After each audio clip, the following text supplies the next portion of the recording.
Joining me with more is Michael Reinking. He's a senior market strategist here at the NYSE. Michael, welcome. Hi, morning. Good to see you. Good to see you as well. It is Earth Day. We do see some green on the screen. Can't say that they are correlated. There's a lot of headlines going on here. Yes, what is behind this action? Yeah, so I mean, yesterday we had a pretty significant, kind of sell-off as we added kind of the idea of, Fed independence being drawn into question on top of trade, on top of, kind of the economic uncertainty, right? And we saw markets pull back. We did test a pretty key level for the S&P 500.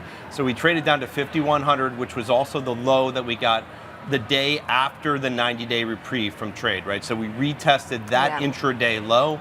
It held. We kind of rallied into the close. Yes. This morning, kind of trading a little bit better. We've gotten some kind of reasonably encouraging kind of earnings reports this morning, kind of helping the overall backdrop. It's interesting. I think during President Donald Trump's first term, a lot of people were watching the tariff talk play out on Twitter. Now a lot of it is happening on Truth Social. And so based on, the trade commentary that we're getting, both from the president's account, the White House, and what we see in the market as well, where does that tell you where some of these potential deals might be amid this 90-day pause? Yeah, so I mean, I think we've started to see some of the kind of countries that are put at the front of the line. Japan, right now we have Vice President J.D. Vance is in India. He's talking with India. Vietnam is perceived to be at the front of the line as they kind of cut their tariffs, kind of ahead of, kind of Liberation Day, so to speak. Right, so we're starting to see those negotiations kind of happen. There's not been necessarily kind of any progress yesterday, yet. But yesterday was kind of that reminder, that this is going to be a little bit of a drawn-out process. I think it's going to take some time. The commentary that we had from China over the weekend, talking about kind of retaliation against countries that do kind of side with the U.S. here, right, was also kind of an important moment as well, and that added to some of the weakness yesterday. What do you make of what we see happening in international indices compared to what is happening here in the S&P 500?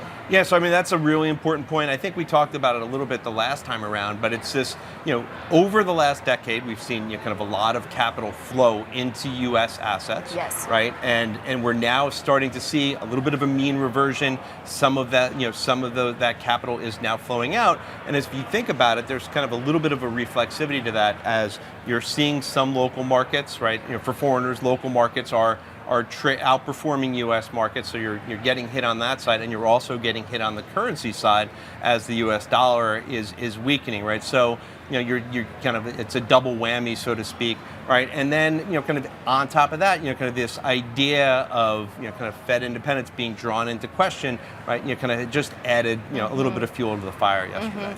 We did see the IMF downgrade its growth forecast, but we do anticipate some world leaders in D.C. this week talking potentially trade. We'll hear from the Fed in early May. There are a few more days that we can hear from the Fed chair, but any indication that Powell would reverse his course from just about a week ago ahead of this May 7th decision? No, I mean, I don't foresee that, right? I mean, the big questions kind of remain, and kind of the idea of the trade policy kind of pushing both ends of the Fed's dual mandate in opposite directions, right, is still a dilemma that Fed Chair Powell needs to kind of work through.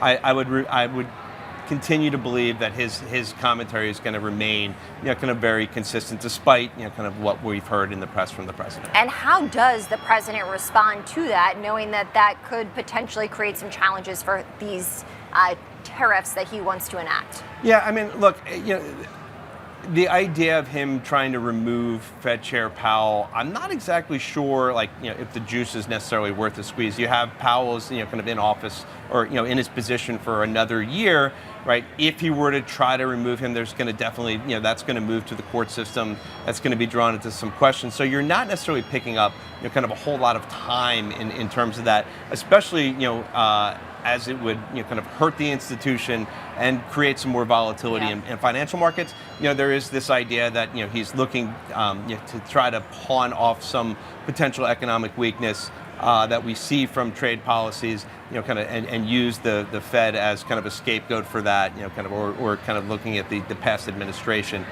So I mean, we'll see kind of where this kind of goes, but I think it's good to kind of, we want to see kind of Fed independence kind of maintained.